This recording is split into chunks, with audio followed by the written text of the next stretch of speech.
Una investigación exhaustiva y seria de los asuntos de política pública y gobernanza del país se analizan desde el observatorio. Porque los temas de impacto ya están bajo la lupa y los analizamos desde el observatorio.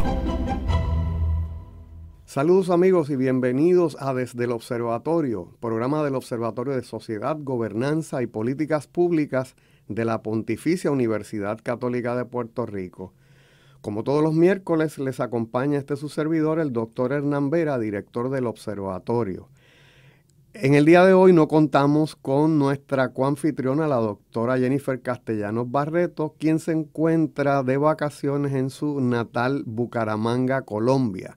Así que le deseamos, ¿verdad?, que descanse y que vuelva con nuevos ánimos para continuar con nuestros programas y nuestra labor de investigación en el observatorio. Así que Jennifer, vuelve pronto, y a los compañeros que nos escuchan, cualquier error que ocurra hoy, pues es culpa mía porque no está Jennifer. En el día de hoy vamos a hablar sobre un tema importantísimo en nuestros tiempos, que es la rotación del talento humano en las organizaciones. Esto se conoce, ¿verdad?, en Castilla la Vieja como el turnover de personal. El turnover, ¿verdad?, es este movimiento continuo que existe, ¿verdad?, entra y sale de personal en las organizaciones, que pudiera parecer una cosa normal, pero con nuestro invitado del día de hoy, pues vamos a explorar las problemáticas que se relacionan con el mismo. Así que nos acompaña en el día de hoy el señor Luis Sánchez Velaval. Saludos, Luis. Saludos, buenos días. Es, ¿verdad?, interesante pues hablar de estos temas, este tema de la rotación de personal, porque en Puerto Rico hoy día se relaciona otro problema, que es la escasez de personal y los problemas que están teniendo las organizaciones en reclutar y en seleccionar personal. Pero entonces hoy vamos a hablar del tema de qué ocurre una vez tienes ese personal. Vamos a hablar primero, a dar un pequeño perfil del el invitado. Luis posee 39 años de experiencia en la industria de la manufactura de equipo electrónico, dispositivos médicos y productos farmacéuticos, tanto en Puerto Rico como en los Estados Unidos. Y yo le decía a Luis que en el panorama de desindustrialización que vive el país, en este cierre continuo de plantas y de fábricas, pues es un logro enorme, Luis. Gracias. Luis ha trabajado para grandes compañías como Pfizer, Wyeth, PAL y Stryker, la Big Four, ¿no? Ha ocupado diversas posiciones desde roles técnicos, que eso es importantísimo, ¿verdad? Tiene esta experiencia de las trincheras hasta la dirección, ¿no? Ha ocupado diversas posiciones desde roles técnicos, manejo de proyectos, transferencia de productos y posiciones de supervisión, así como posiciones gerenciales. Actualmente se desempeña como gerente de operaciones de una compañía de manufactura de dispositivos médicos. Dentro de este rol tiene la responsabilidad de planificar, dirigir y coordinar las actividades de producción y asegurar que el producto que es sea manufacturado de acuerdo a lo presupuestado y cumpliendo con los estándares regulatorios. En adición, maneja directa o indirectamente a través de supervisores las actividades de grupos de manufactura, establece objetivos y prioridades, ofrece coaching y desarrolla personal. También es responsable de que el personal cumpla con las políticas de la compañía sobre los sistemas de calidad. Posee un bachillerato en administración de empresas con especialización en sistemas de información y una maestría en gerencia, ambas del sistema educativo Ana G. Méndez. Posee también un grado técnico en electricidad y electrónica industrial, y como parte de su carrera ha tomado adiestramientos y certificaciones como las de Lean Six Sigma, Train the Trainer, OSHA y otras relacionadas con manejo de proyectos. En la actualidad es pionero, es estudiante doctoral de la Pontificia Universidad Católica de Puerto Rico en nuestro recinto de Ponce en el programa de Psicología Industrial Organizacional. Una vez más, Luis, buenos días. Y qué bueno, ¿verdad?, compartir con alguien de tanta experiencia en el campo como tú, pues estos temas de psicología industrial organizacional. Para la audiencia eso es algo bien bonito que se da en los programas graduados de nuestra universidad, ¿verdad? Este compartir en un aula de clase, a veces de forma virtual y a veces de forma presencial o a veces de las dos formas. Estos estudiantes frescos acabados de llegar del bachillerato, ¿verdad? Que entran al programa secuencial de nosotros de maestría y doctorado, con esto que cuando yo estudiaba en Estados Unidos le llamaban el profesional de mitad de carrera, ¿verdad? Estas personas que tienen todo el conocimiento técnico y organizacional, pero entonces buscan aumentar sus credenciales en el área académica. Así que me parece fabuloso esto.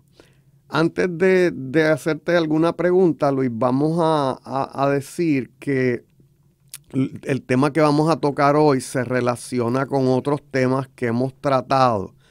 Aquí hemos tratado el tema de la renuncia silenciosa. Ese es un tema que tocamos hace un par de semanas, donde tenemos una serie de empleados que han decidido a través de un movimiento que comenzó en las redes sociales a decir: yo voy a trabajar lo mínimo que yo pueda trabajar. Yo voy a hacer mis tareas, ¿verdad? Las que están en mi descripción de puesto, y no voy a hacer más allá de esas tareas. Tenemos también el tema, hemos hablado de la gran renuncia, ¿verdad? Que después de la pandemia, pues a nivel de Estados Unidos tienes 4.2 millones de personas. Hay quien suba un poquito esa cifra, 4.4, que decidieron o no trabajar o emprender, o por lo menos no trabajarle a nadie.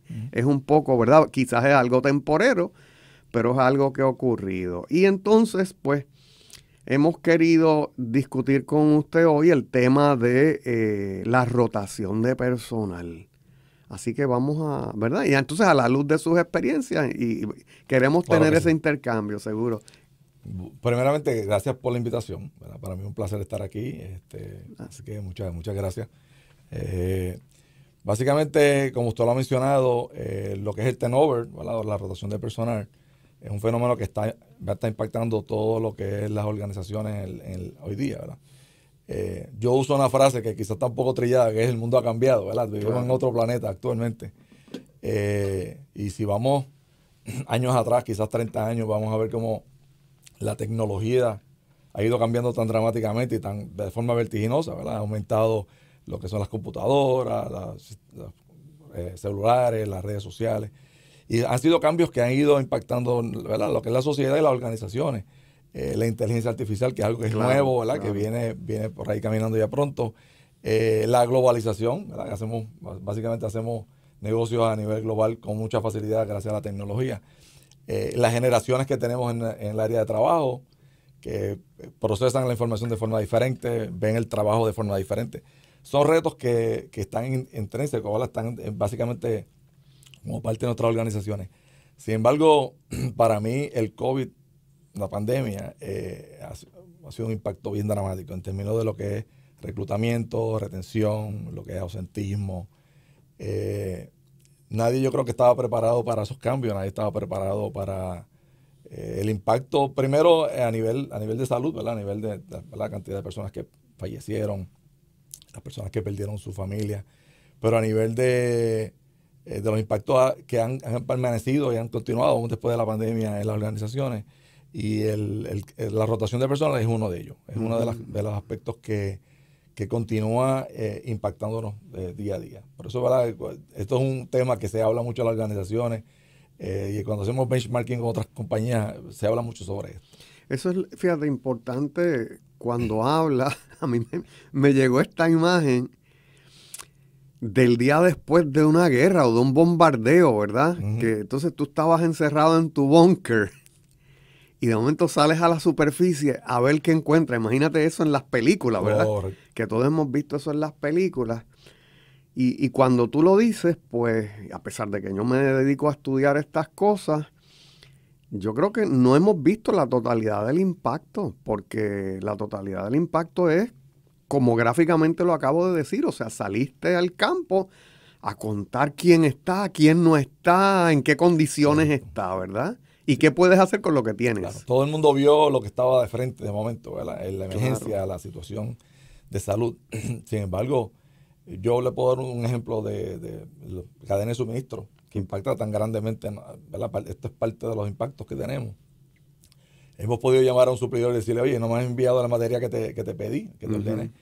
Y el suplidor puede decir, no, mira, no tengo personas para correr la línea. Wow. Simple y llanamente, no te puedo suplir, no tengo las personas. Estoy tratando de conseguir personas para correr la línea. O las personas no están dispuestas a trabajar el sábado, a trabajar overtime para poder suplirte. Así que, ¿verdad? Son cosas que no habíamos visto. Actualmente sí la vemos e impacta grandemente a la sociedad, a las organizaciones y a la gente, ¿verdad? Si no tengo materia prima, no puedo tener la gente en la planta, no lo podemos utilizar, ¿verdad? Y eso es un ejemplo a nivel de manufactura, ¿verdad? A nivel de servicio, debe ser, ¿verdad? Parecido. Sí, sí. Cuando hablas de la cadena de suministro, estamos hablando de que esto es un fenómeno que está impactando a nivel internacional, entonces, ¿cierto? Correcto. Eso es, crean las organizaciones back orders de productos. O sea, nosotros nos ponen órdenes de productos y tú no recibes la materia a tiempo, pues crea una situación donde no puedes suplir el mercado.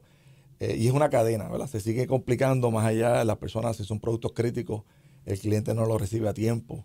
Así que eso es un ejemplo vivo de lo que tenemos hoy día o de lo que esta situación del turnover está causando, entre otros. Sí, fíjate, yo creo que era más marcado en el pico de la pandemia, ¿verdad? Pero cuando a veces uno va al supermercado o vas a la ferretería a buscar algunos artículos, pues ves góndolas vacías. Yeah. Y la góndola puede estar vacía 1 o 2 semanas. Sí. Y es eso que acabas de señalar. Los autos. Los automóviles. O sea, si usted, quien me escucha, dice, yo voy a comprar tal auto y lo quiero de tal color. Siéntese a esperar.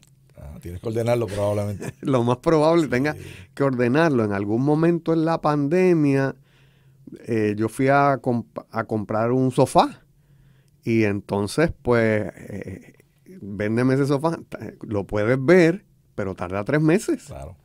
Igual que si uno iba a comprar, todavía hoy día uno va a comprar algo por Amazon o, ¿verdad?, algo online, el tiempo que tarda muchas veces dice no está disponible. O sea, y es básicamente es lo mismo que hemos estado discutiendo, ¿verdad? Quizás eso a nivel de consumidor, ¿verdad? Pero a nivel entonces de organizaciones, el efecto es, ¿verdad?, es multiplicado por eso mismo. No, y durísimo, porque entonces las organizaciones tienen este sistema, este ciclo donde yo tengo que mover producto para poder generar ingresos. Correcto. Y entonces si yo no muevo producto, pues quizás tengo que... Fíjate que necesito personal, necesito talento humano, pero ¿cuánto tiempo lo podré tener en nómina si no tengo esa materia prima para correr la planta? Correcto. Así que es bien complicado. Sí, el asunto de, por ejemplo, nosotros, digamos, en el pasado, mi experiencia ha sido que una vez uno necesitaba personal, reclutar personal, pues uno llamaba a entrevistas y venía una cantidad de personas a entrevistas y uno seleccionaba los mejores recursos. Uno se tomaba su tiempo. Hoy día es un poco más complicado, ¿verdad? Es más complicado reclutar personas y la parte de retención también lo vemos día a día de forma bien marcada. Un ejemplo le puedo decir, situaciones donde reclutamos personas y el mismo día que termina el adiestramiento de empleados nuevos se puede ir la persona. O se fue y simplemente no se despidió, se fue. Wow. Son fenómenos que no habíamos visto en el pasado, por lo menos en mi experiencia de tantos años no lo había visto. Pero es algo que es un fenómeno que está sucediendo, ¿verdad? Y cuando hablo con compañeros en diferentes industrias, es común, ¿verdad? Yo estuve trabajando también en los Estados Unidos por 3 años. Y fue algo, ¿verdad? Cuando ocurrió la pandemia yo estaba allá y fue algo que lo vimos también. Así que es un fenómeno que definitivamente está impactando, ¿verdad?, básicamente todo lo que es las organizaciones. Tendrá que ver, fíjate, porque aquí a veces el empresario común y corriente, ¿verdad?, pues cree que es un asunto de dinero. Entonces nosotros tenemos un estudio que hicimos durante el COVID de la situación de los trabajadores y hay mucho más, ¿verdad? Nosotros hemos podido ver que a veces las lo que mal a veces llamamos nosotros las destrezas blandas, esas destrezas humanas que tiene el gerente o esas destrezas humanas que tiene el supervisor, pues son bien importantes. Porque hay personas que no importa. Yo he puesto aquí el ejemplo que le escuché en una conferencia al doctor Caraballo Cueto, que es economista, y dice, mira, yo tengo unos amigos que tienen unos negocios de mantenimiento y construcción de edificios y iban a contratar de esas personas que pintan los edificios, que le llaman los guindoleros. Y dice, mira, ni por $400 al día nosotros ¿verdad? Conseguíamos ese tipo de personal, que antes habría una fila enorme de gente para hacer ese tipo de trabajo en pintura. Vemos proyectos de construcción. Proyectos de construcción. Aquí mismo en la universidad hay muchos proyectos de construcción y no sé si está todavía, pero todavía en la Avenida de las Américas había un letrero donde la persona que tiene el contrato dice, mira, necesito obreros diestros y no diestros para esta obra. Yo tengo un vecino que tiene una empresa ¿verdad?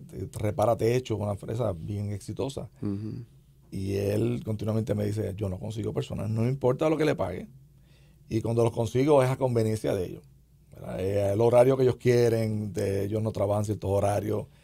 Y me indica que ha tenido que ceder en ocasiones, ¿verdad? Para poder realizar los trabajos, porque de lo contrario no consigue personal. Y eso recientemente, ¿verdad? No estamos hablando durante la pandemia, estamos hablando básicamente en forma actual. Sí, hay un tema, ¿verdad?, que no es muy simpático, pero es el de los trabajadores migrantes, el de los extranjeros. O sea, aquí ya lo vimos en la agricultura. Entonces, ¿no? Donde a nivel federal se han flexibilizado unas normas para que los patronos de acá de Puerto Rico, que tienen que ver con los patronos agrícolas, pues puedan tener por un cierto número de meses este tipo de personal. Pienso que si la cosa pinta como va, pues va a haber que flexibilizar esas normas. Digo, en Puerto Rico no es tan fácil como que nosotros tomamos la decisión. Claro. Es convencer al americano de que tenemos esta necesidad de recursos humanos, que quizás ellos no tienen mucho en algunos estados, ¿verdad? Un estado como Texas hay quizás un exceso de mano de obra, quizás en Florida hay un exceso de mano de obra, pero en los estados más centrales, donde está el farmland, ¿verdad? Donde está la finca de los Estados Unidos, pues posiblemente haya que flexibilizar muchísimo esas normas. En Florida es interesante que mencione Florida. La Florida actualmente, ¿verdad? El gobernador ha estado de forma contraria haciendo más difícil la parte de contratación ¿verdad? de mano de obra extranjera. Y vamos a ver cómo sucede eso, ¿verdad? Porque realmente, por lo menos lo que yo he visto, en Florida muchas de las plantaciones, digamos, de fresas, etcétera, son personas, ¿verdad?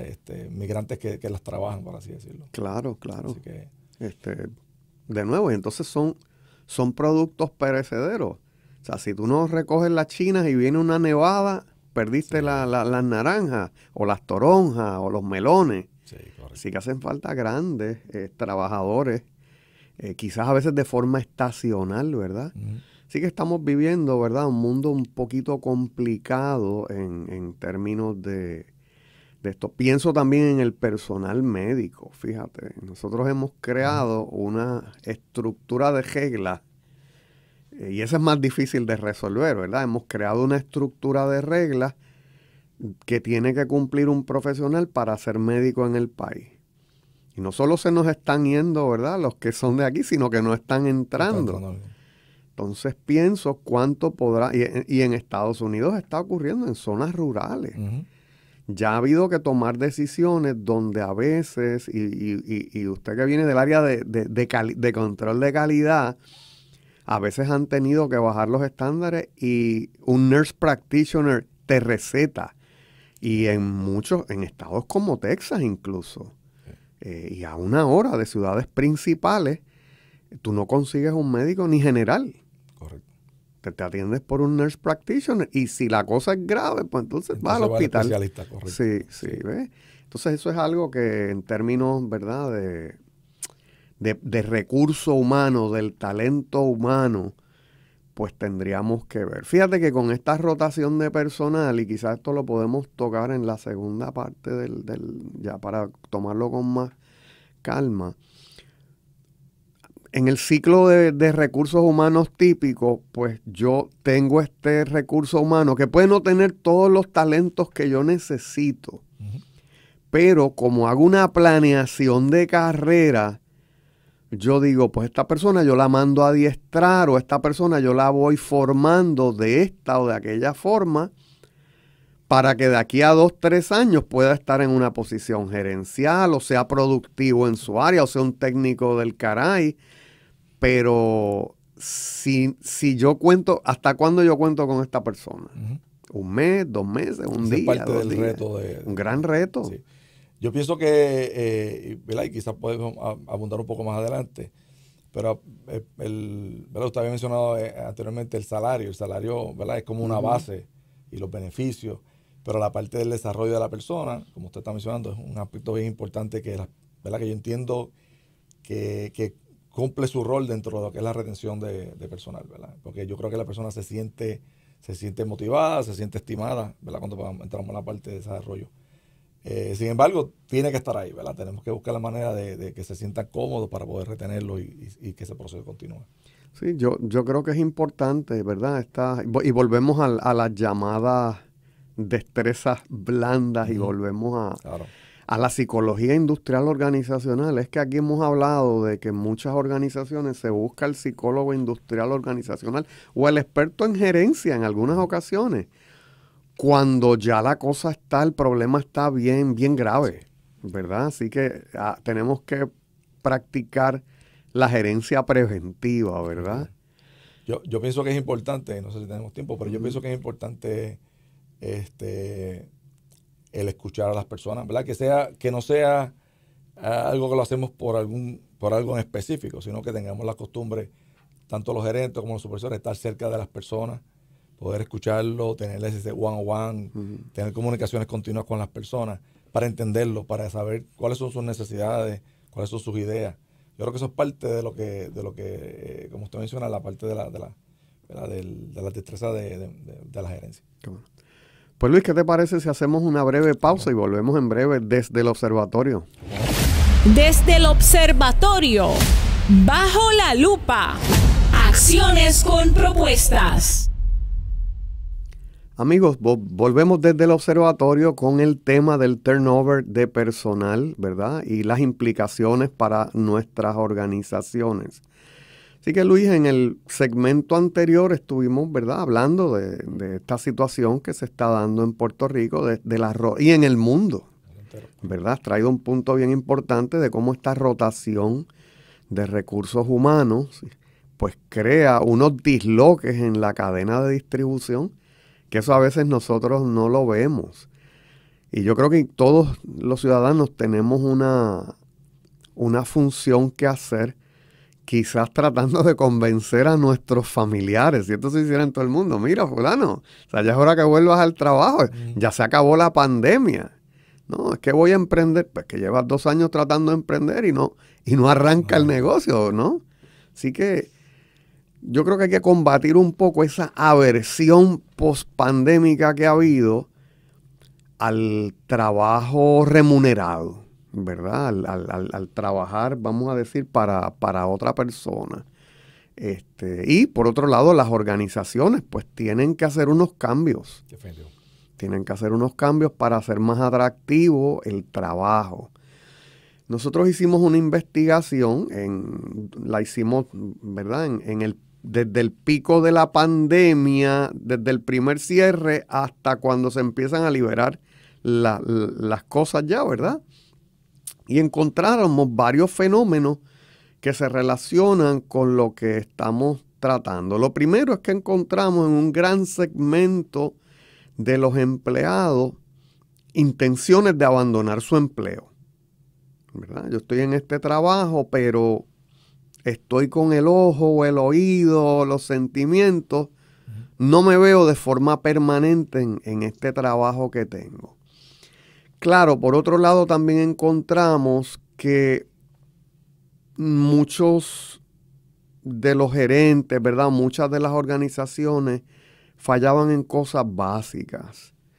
Por ejemplo, nosotros le decíamos al empleado, donde tú trabajas, a ti te reconocen la milla extra cuando tú te fajas de verdad y te vas de campana a campana y fuiste a trabajar un sábado cuando no te tocaba o te quedaste más horas sin importar si te las pagaban extra o no.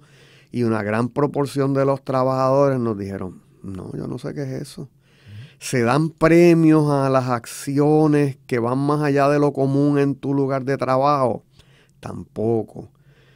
Hay un reconocimiento de tu gerente por tu buen trabajo. Pues no.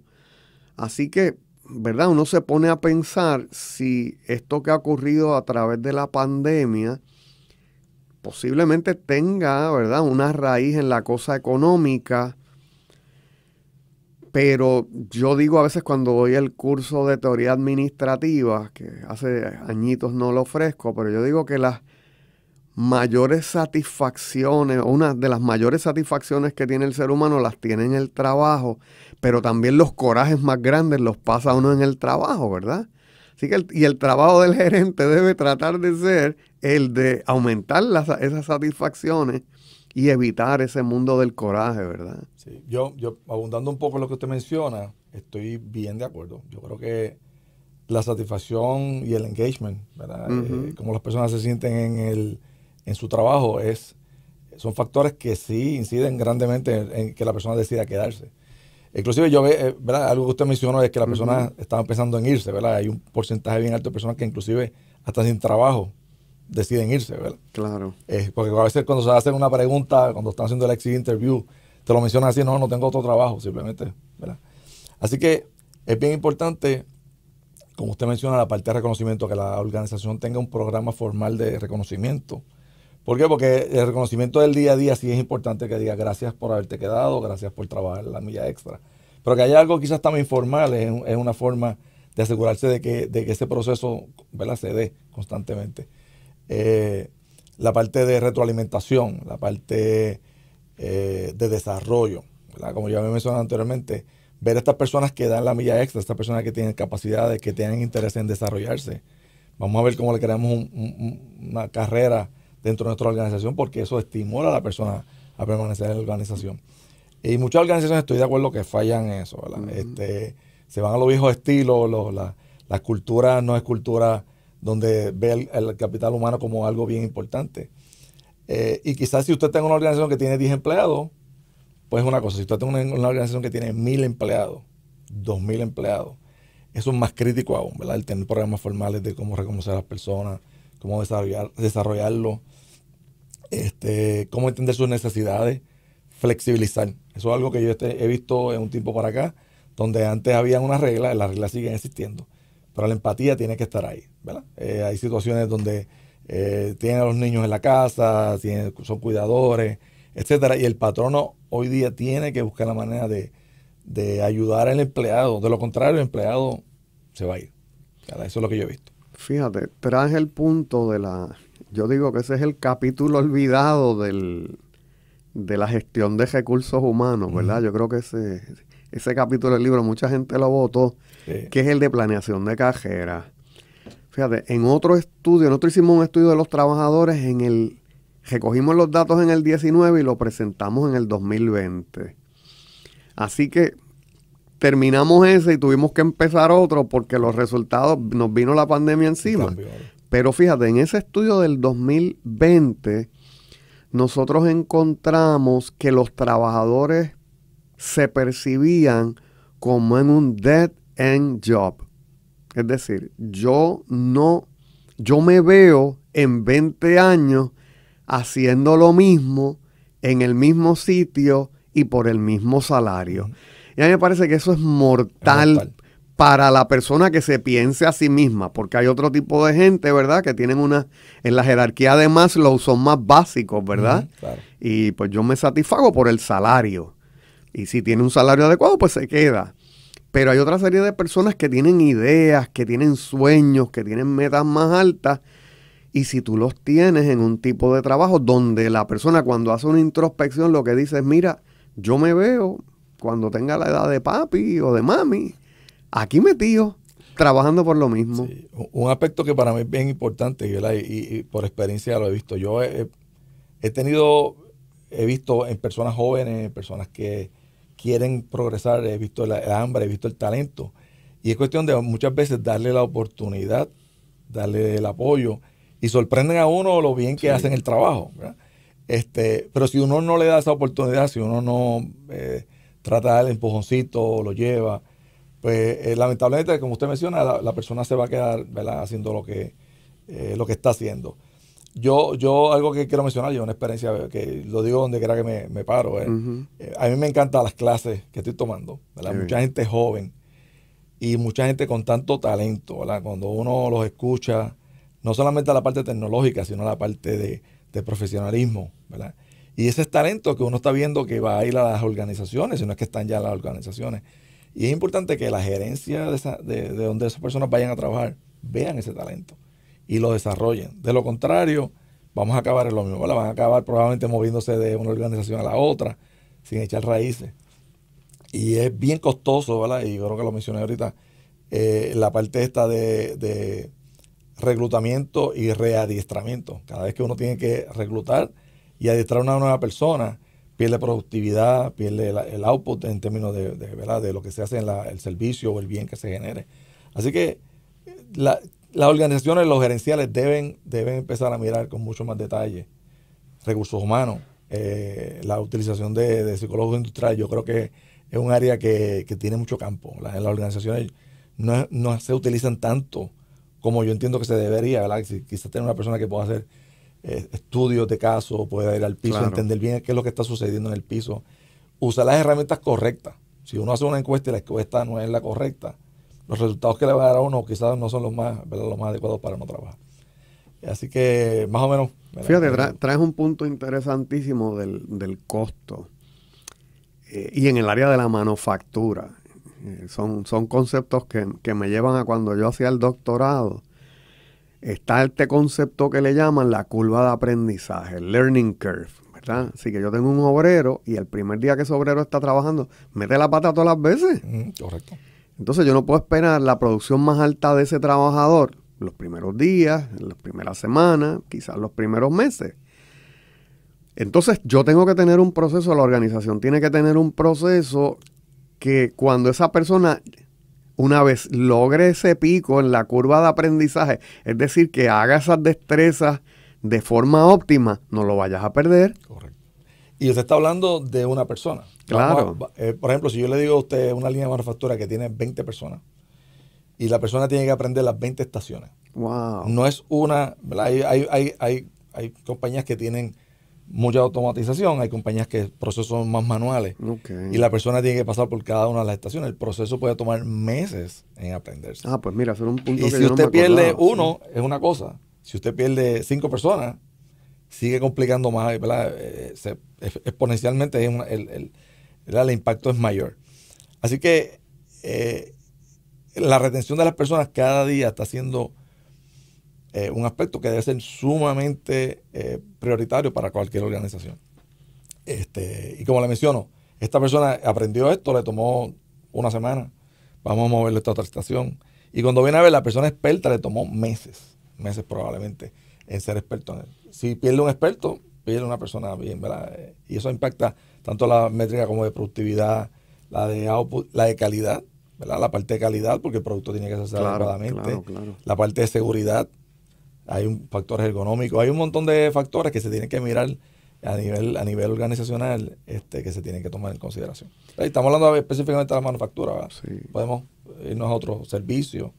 Sí, no es fácil, ¿no? Por ejemplo, en el sector de servicios, si uno va frecuentemente a un restaurante, tú vas a notar el cambio en personal. O sea, tú dices, pero ¿y de dónde salió esta persona? La comida no sabe igual. O dónde está fulanito, ¿no? Fulanito ya no trabaja aquí. Sí. Y entonces, pues eso es grave en el área de servicios, pero a mí me parece que es un poquito más reemplazable porque, excepto en la cocina, claro, porque la curva de aprendizaje es más llana. Más llana.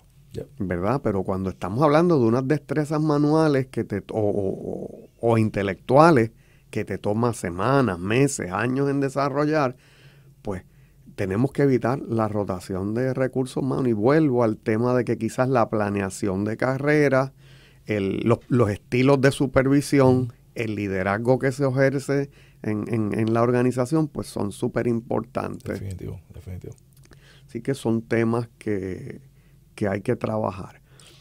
El aspecto psicológico, yo, ¿verdad? Llevo un tiempito ya estudiando la parte del doctorado, pero me ha ayudado a ver esa otra parte a nivel gerencial, ¿verdad? Quizá uno supervisa personas, ve la parte de operaciones, ve la parte de servicio, ve la parte de los presupuestos, vamos a planificar para hacer presupuesto para un año completo.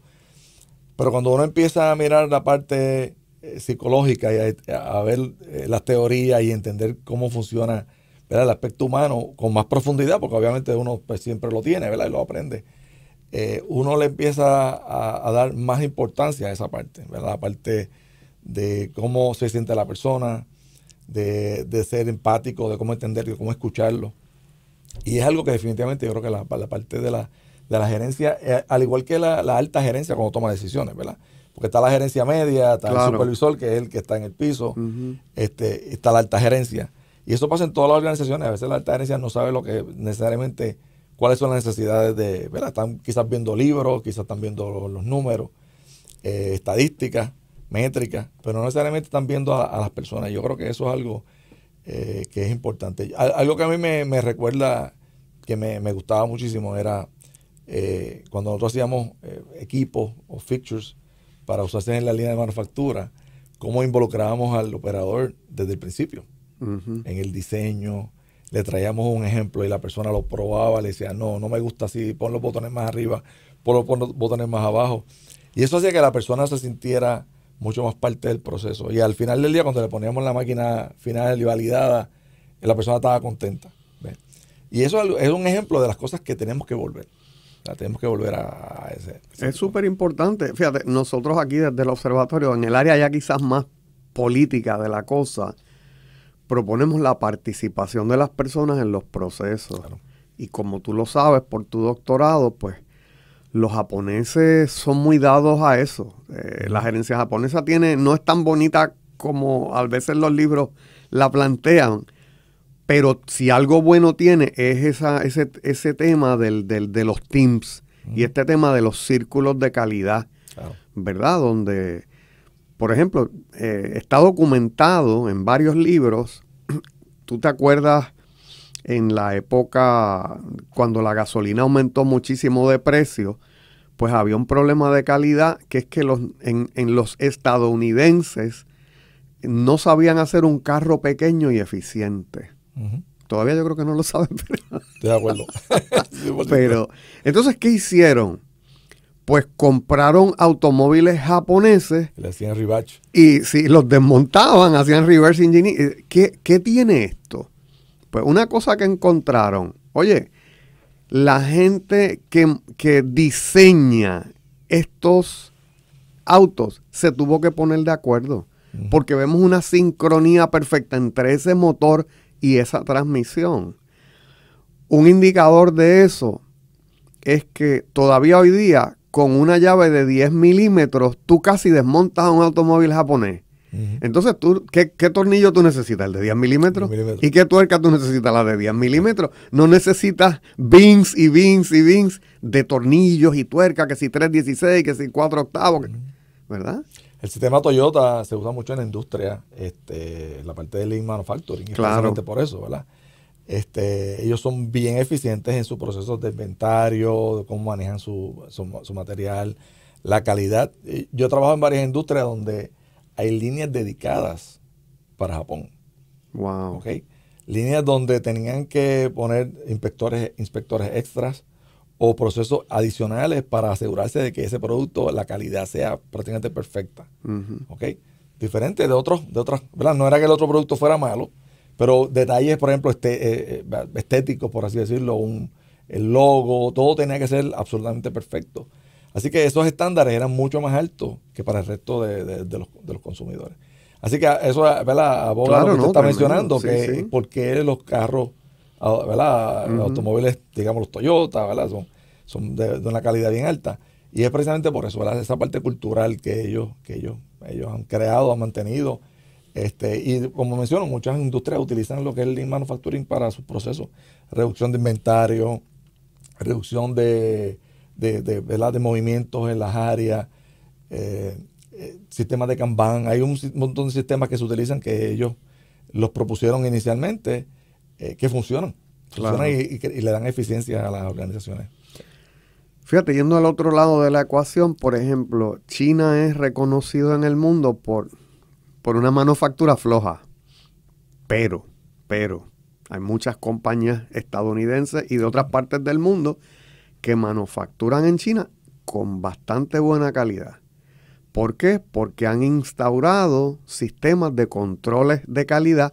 Si quieres, todo el tema de la gente le llama la gerencia japonesa en China, ¿verdad? Porque tú vas, por ejemplo, donde un plomero, a mí me ha pasado, y decía, compra la llave y yo la instalo. Bueno, ok, pero me decía, pero no se te ocurra comprar una llave china, ¿verdad?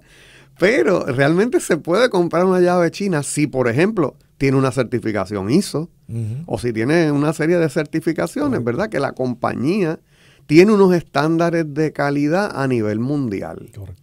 ¿Verdad? Y entonces, pues, no necesariamente la fabricación china es mala y no necesariamente la fabricación japonesa. Si es en Japón, yo te digo que sí. Si la planta está fuera de Japón, pues posiblemente entren, ¿cómo te digo? Variables. Sí, que eso se está viendo bastante también. Claro, claro. La parte donde han tenido que establecer compañías de manufactura y diseño, inclusive están diseñando algunos productos en los Estados Unidos, compañías japonesas. Fíjate, eso que traes es bien interesante, el tema de que me dices y extranjeros, porque aquí desde la pandemia se ha dado un fenómeno interesante que es gente, y usted tiene que conocer varios, gente puertorriqueños trabajando en grandes compañías norteamericanas, sobre todo en diseño y sobre todo en informática, desde sus casas acá en Puerto Rico. Correcto.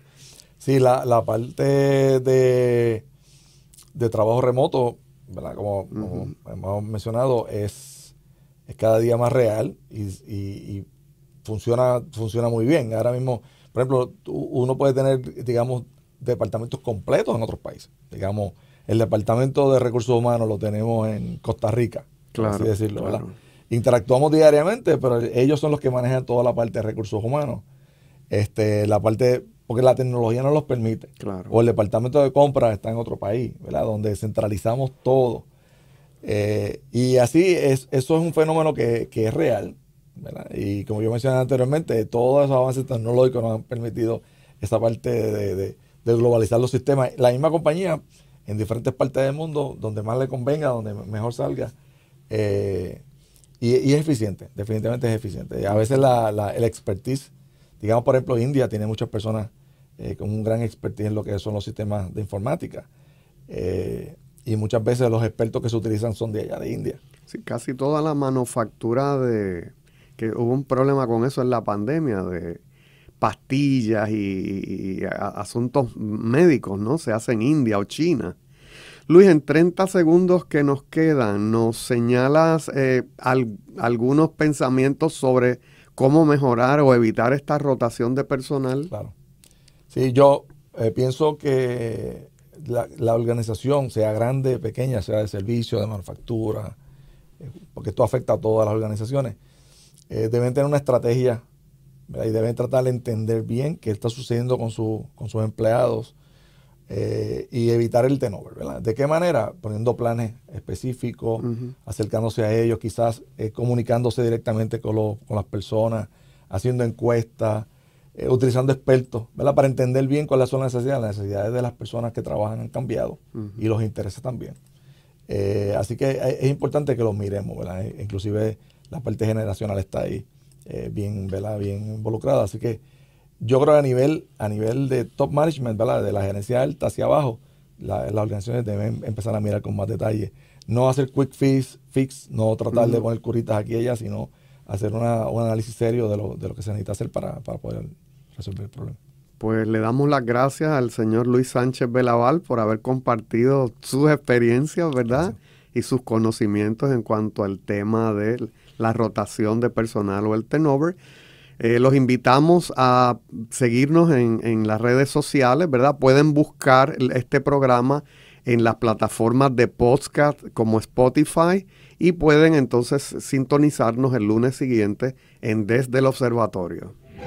Forma parte de nuestro análisis. Comparte tus opiniones con el panel. Comunícate con nosotros a observatorio.pucpr@pucpr.edu. Desde el Observatorio, una producción de la Pontificia Universidad Católica de Puerto Rico.